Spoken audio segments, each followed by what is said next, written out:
Obrigado, Ramon. Primeiro, eu gostaria de agradecer ao Ramon por esse convite, né? E elogiar iniciativas como esta que, com certeza, elas melhoram o nosso mercado e permite que a gente possa evoluir dentro do nosso modelo de negócios, tá? Então, obrigado, Ramon, pela oportunidade de poder falar aqui. Bom, gente, o assunto que eu vou tratar é Scope of Work, receita e resultado financeiro. Tá? Esses três itens, eles se interrelacionam e eles são muito próximos. Então, é um assunto bastante importante dentro das agências. Qual a importância do Scope of Work para a receita? Primeiro, né, são os padrões internacionais de receita. Tá?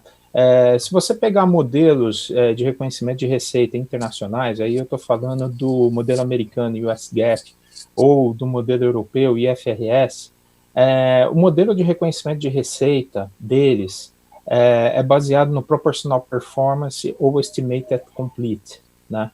Que são esses modelos, né? Esse modelo nada mais é do que, vamos pensar o seguinte, um projeto, tá? Um projeto, ele vai partir de 0 a 100%, certo? 100% é o projeto totalmente entregue. Pensando dessa forma, vamos supor, o gerente de projetos diz que a gente está com 30% do projeto entregue. Eu tenho direito, nesse caso, a reconhecer 30% da receita relativo a esse projeto. O modelo é esse. Eu acho que é um modelo que melhor reflete o trabalho e os entregáveis da agência, e ele é um modelo mais correto, mais justo, porque efetivamente a gente está cobrando do cliente aquilo que efetivamente a gente entrega. Então, ele dá uma sustentação na receita muito boa. O Scope of Work é uma evidência persuasiva muito importante, porque ele é um documento completo que ele contém todos os itens para você reconhecer uma receita. Então, o Scope of Work ele tem essa capacidade de poder dar segurança para todo o time financeiro trabalhar no reconhecimento da receita, né? E também é uma base muito forte para a agência e grupos internacionais poderem mostrar a evidência das receitas.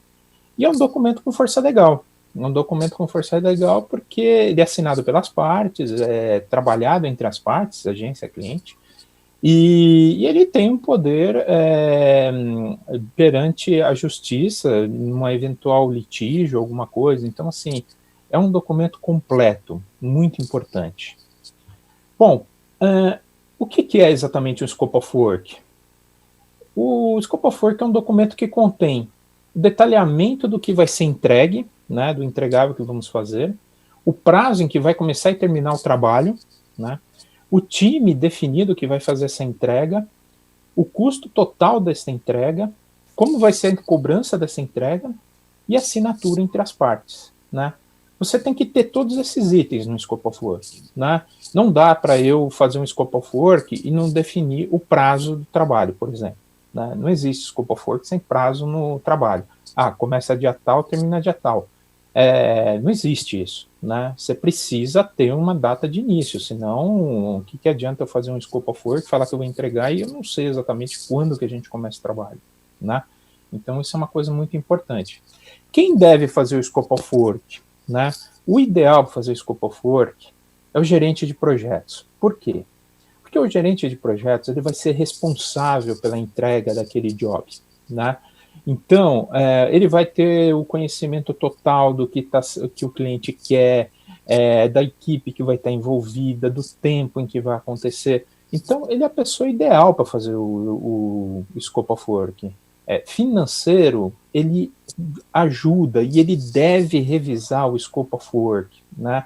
Os dois devem trabalhar juntos, mas não pode ser escrito pelo departamento financeiro. Por quê? Porque o departamento financeiro não sabe exatamente a entrega que vai ser feita, só por causa disso, simplesmente isso.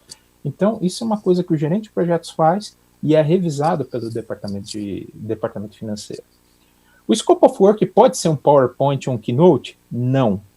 Tá? Por quê?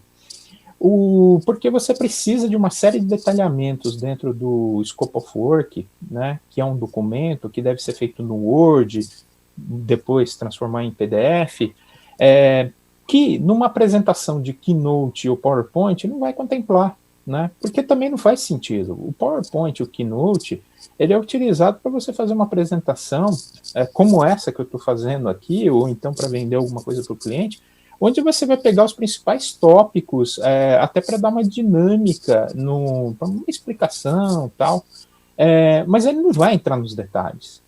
E o Scope of Work, ele entra nos detalhes. Tá? E tem um outro ponto também. Você tem que lembrar que o Scope of Work, ele tem que ser assinado pelas partes. Então, assim, o cliente e a agência precisam assinar esse documento. O PowerPoint não é um documento para você efetivamente assinar, tá? Então, ele tem que ser feito no Word.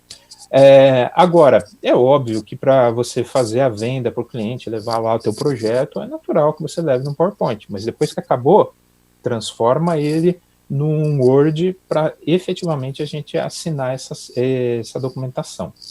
Né? Opa, pulei aqui.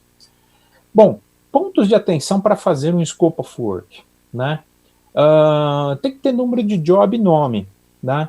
O número de job, eu recomendo que seja um número curto, não seja um número muito longo. Não adianta você colocar 10 casas decimais, 10 números, né, para compor o número total do job. Não funciona.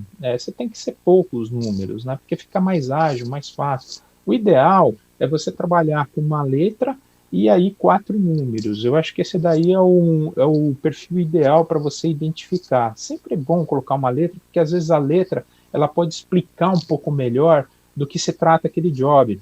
Por exemplo, você pode ter um job que é um pitch, né?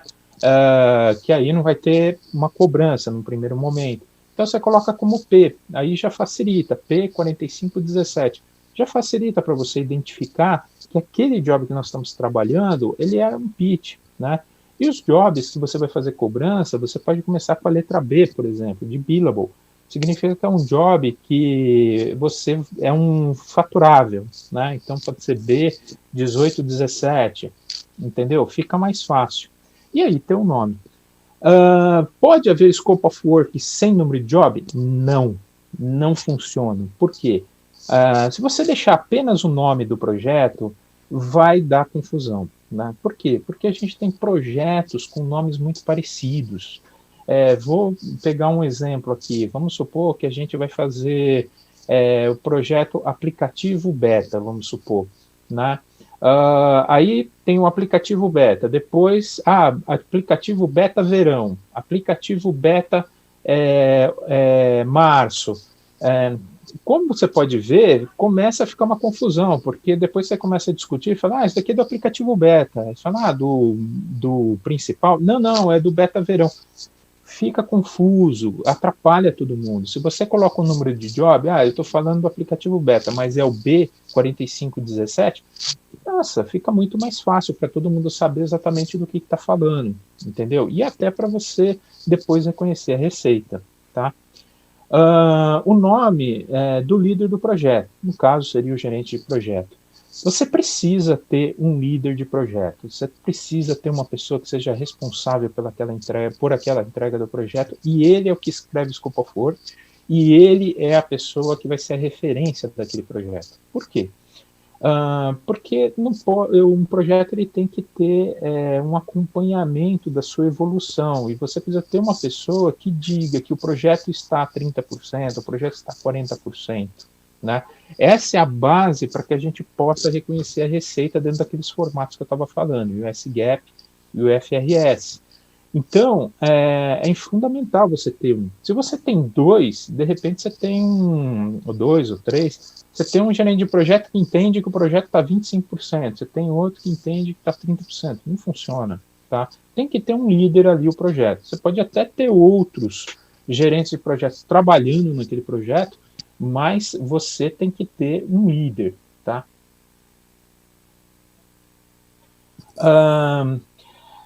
E outra, esse líder de projeto também vai responder pela performance do projeto, tá?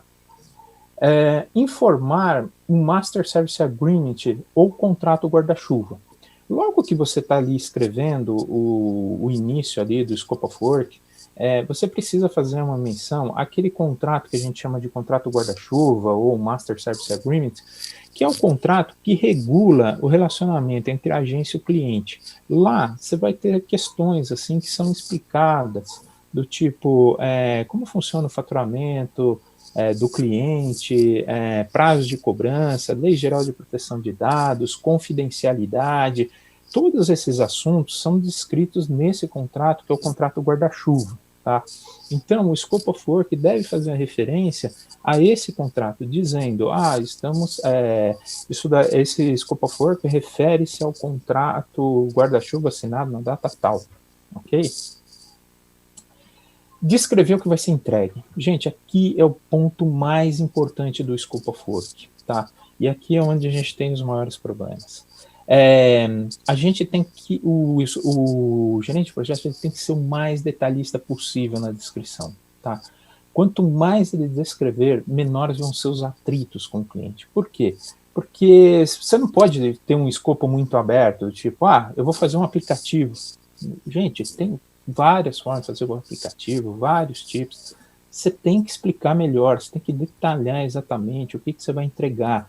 E aqui, se você precisar de 10 páginas, 20 páginas para explicar o que você vai entregar para o cliente, faça, escreva, porque é aqui. Quanto mais você detalhar aqui, menor vai ser o atrito com o cliente, tá?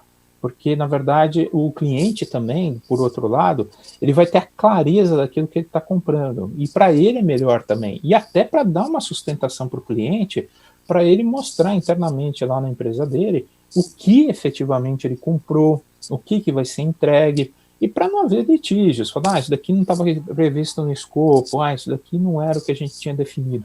Por isso que aqui é um ponto importantíssimo. A gente precisa detalhar bem o que vai ser entregue. Prazo de entrega, como eu disse anteriormente, né? A data de início e fim é fundamental, gente. Eu preciso ter uma data de início de um projeto e fim. Talvez você possa até ter um projeto que ele é always on e, de repente, o fim você não vai conseguir determinar. Mas a data de início, pelo menos, você tem que ter, né? E isso, ela tem que ser também num formato, por exemplo, vamos começar o projeto dia 1º de outubro de 2020, ou 1º de janeiro de 2021, né? Tem que ser nesse formato. Cronograma de entregas. É importantíssimo dizer, dentro do prazo, o cronograma de entregas, como vai funcionar, detalhar as fases do projeto, quando cada fase vai ser entregue. Isso é muito importante para ver um acompanhamento e acompanhar a performance do projeto. E aí eu coloco uma questão financeira, né? Não se reconhece a receita de um job que ainda não começou. Então, eu vou dar um exemplo da seguinte forma. Vamos pensar que a gente está agora em setembro, né? A gente vende um projeto com o cliente, mas ele só vai começar em janeiro de 2021, tá? Ainda que, de repente, na metodologia de cobrança, a gente pode até, de repente, uma parte cobrar esse ano, tal, enfim. Eu não posso reconhecer essa receita. Por quê? Porque ninguém trabalhou nesse projeto. Essa receita só pode começar a ser reconhecida a partir de 2021, porque é assim que está definido lá no Scope of Work. Então, eu não posso reconhecer antes. Então, isso é muito importante. Preciso que as pessoas trabalhem para que eu possa reconhecer. Bom, participação do cliente, é importante dizer o que o cliente vai fazer no projeto, participar de reuniões, aprovações, falar para ele dos prazos que não podem ser perdidos, enfim, isso é uma coisa muito importante. Se o cliente, de repente, atrasar aprovações, coisas assim, deixar claro para o cliente, vai haver uma cobrança adicional, porque às vezes pode acontecer, a gente tem uma equipe esperando uma aprovação, vai atrasar a entrega, e isso pode gerar um custo adicional. Bom, definimos todos os pontos aqui, né? A gente definiu como fazer, só um minutinho. A gente definiu aqui como fazer, né? Definimos os detalhes do projeto, a gente definiu O prazo de entrega agora ficou fácil para o gerente de projetos definir os departamentos que vão trabalhar e as posições que vão trabalhar nesse projeto, né? A senioridade da equipe, definir isso é muito importante, e o total das horas de cada um dentro da participação nesse projeto, né? O rate car que vai ser utilizado para precificar o time que foi definido e as horas é dado pelo time financeiro, tá? E o time financeiro, ele basicamente vai utilizar para fazer esse cálculo salário, benefícios, overhead, margem e impostos. Ele vai pegar isso daqui, o salário, ele vai calcular em cima disso daqui, no período de um mês, e aí ele vai pegar a quantidade de horas billable do mês, as horas billables são as horas úteis, né? E vai dividir esse valor, né, por esse valor das horas do mês. Vamos pensar da seguinte forma, você tem 8 dias, vocês têm 8 horas por dia, 5 dias na semana e 4 semanas no mês, isso dá 160 horas. Eu acho que 160 horas é o melhor padrão de horas dentro de um mês, porque você não precisa se preocupar com feriado, enfim, eu entendo que esse é o padrão, inclusive até um padrão internacional. Ele é o melhor para a gente fazer esse cálculo, tá? Bom, com tudo isso, a gente vai conseguir o valor do projeto. A gente vai ter o valor do projeto, o valor total, quanto ele custa. Bom, outro ponto, dizer exatamente o que não está na proposta, né? É importante a gente também deixar claro para o cliente o que a gente não está contemplando. Então, eu vou dar um exemplo aqui.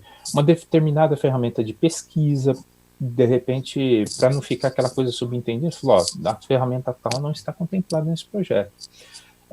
A compra de um hardware, software, o hosting, a licença, a compra de música, fotografia ou vídeo, viagens relativas ao projeto, design de logos, ícones de identidade corporativa, etc. Então, assim, o gerente de projetos precisa ter a percepção de coisas que estão orbitando ali no projeto, mas que não fazem parte do que está sendo vendido no escopo.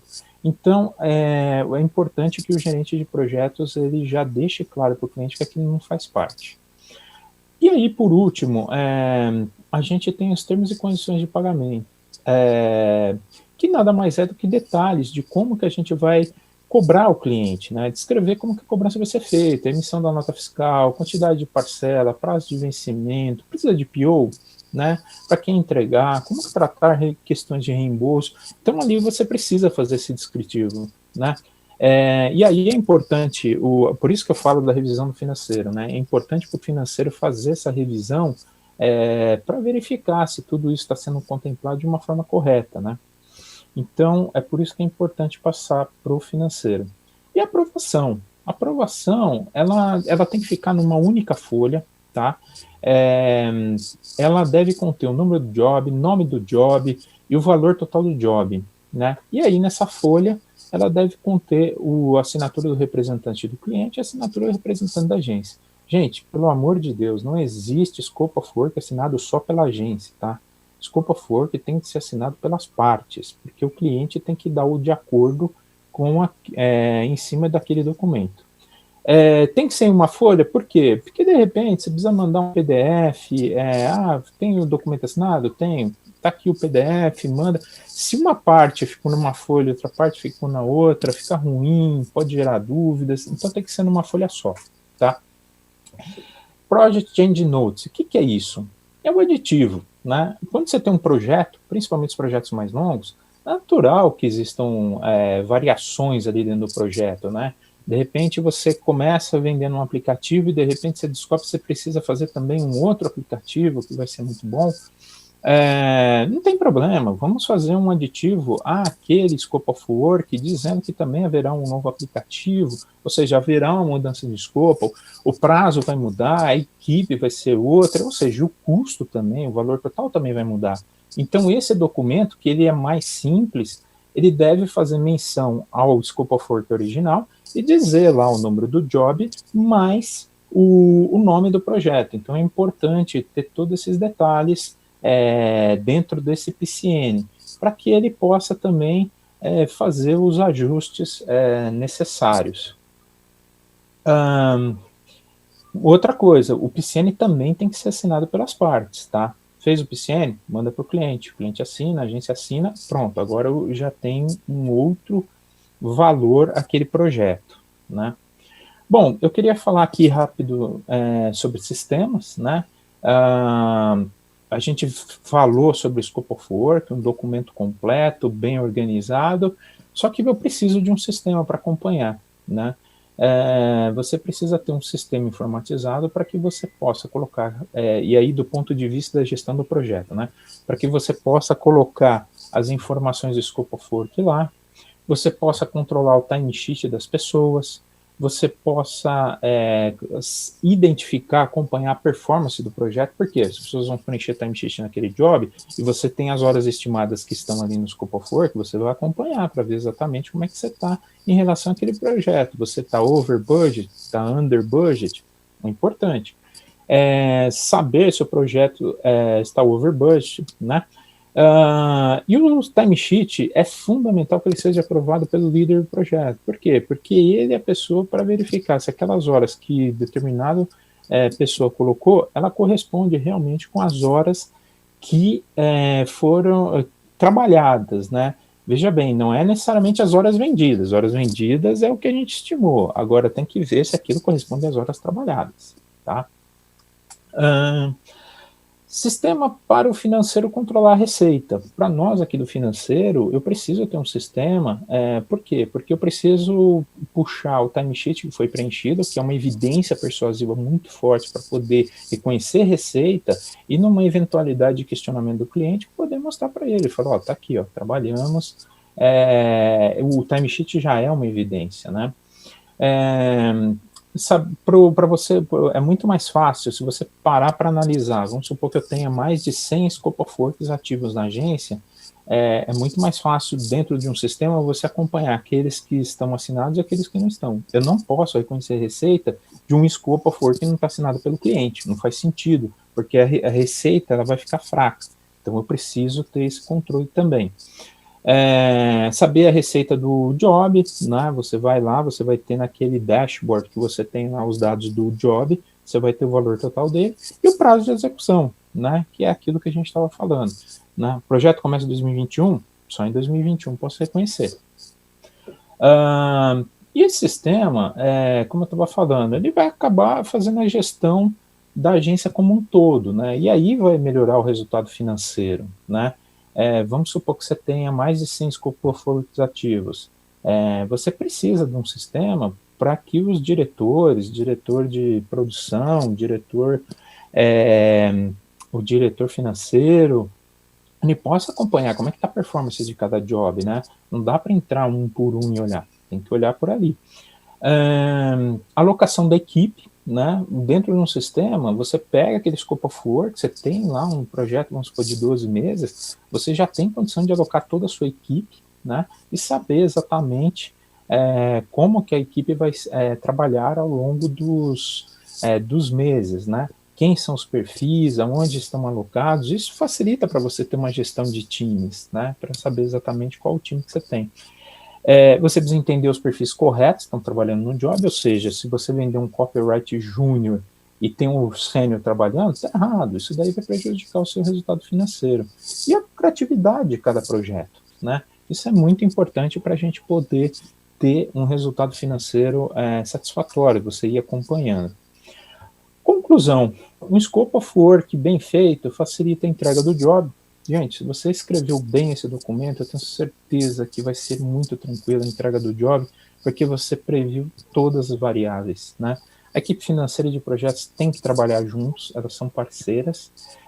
Esse é um documento ideal para reconhecer receita, principalmente nos padrões internacionais. E o Scope of Work, mas sistema informatizado, é o melhor meio para fazer a gestão do resultado financeiro, tá? Gente, é isso que eu tinha para falar. Eu queria agradecer ao Ramon, obrigado pela oportunidade e parabéns pela iniciativa, Ramon.